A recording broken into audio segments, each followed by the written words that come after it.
Non veg masala எப்படி பண்ணுறதுன்ட்டு பார்க்கலாம். இந்த மசாலா வந்து பார்த்திங்கன்னா சிக்கன், ப்ரான், மட்டன், அப்புறம் வெஜ்ஜு குருமா, சுக்கா, பெரட்டல், வறுவல் இந்த மாதிரி எல்லாத்துக்குமே யூஸ் பண்ணிக்கலாம். இதுக்கு ஃபஸ்ட்டு 1/2 கிலோ மல்லியை நல்லா செவக்க வறுத்துட்டு கொட்டி ஆற வச்சுருக்கேன். அப்புறம் 150 கிராம் வந்துட்டு மிளகா வத்தல் எடுத்திருக்கேன். மிளகா வத்தல் லைட்டாக சூடு ஏறினா போதும், ரொம்பலாம் வறுக்கணும்னு அவசியம் கிடையாது. ரொம்ப கருக விட்டுறாதீங்க. கருகிருச்சு அப்படின்னா மசாலாவோட ஃப்ளேவரே வந்து கெட்டு போயிடும். அதுக்கப்புறமா வந்துட்டு கசகசா 15 கிராம் எடுத்திருக்கேன். கசகசா வந்து லைட்டாக இங்கிட்டு ஒரு கிண்டோன்னே இறக்கிருங்க, இல்லைனா இது சீக்கிரமே தீஞ்சு போயிடும். அப்புறம் வந்து ஜீரகம் வந்து 35 கிராம் எடுத்திருக்கேன். நல்லா செவக்க வறுத்துட்டு கொட்டி ஆற வச்சுக்கோங்க. சோம்பு 50 கிராம்.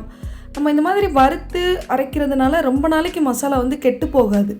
மிளகு வந்து பார்த்திங்கன்னா 35 கிராம். ஜீரகம், மிளகு ஒரே அளவில் சேர்த்துக்கோங்க. இதையுமே லைட்டாக நல்லா வறுத்துட்டு இது வந்து புகை வர்ற ஸ்டேஜில் அடுப்புலேருந்து டக்குன்னு இறக்கிடணும். ஏலக்காய் வந்து 5 கிராம் எடுத்திருக்கேன். ஏலக்காய் கூடவே கொஞ்சம் பிரியாணி ஸ்பைசஸ் சேர்த்துக்கலாம்.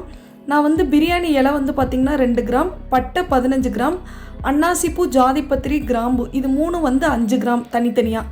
இது எல்லாத்தையும் சேர்த்து நல்லா வறுத்துட்டு கொட்டி ஆற விட்டுருங்க. அப்புறம் ஒரு கைப்பிடி கருவேப்பிலை, அது கூடவே கொஞ்சம் உப்பு சேர்த்து நல்லா வறுத்துட்டு இதையும் கொட்டி ஆற வச்சுக்கோங்க. உப்பு சேர்க்குறனால நமக்கு சீக்கிரம் வண்டு வைக்காது.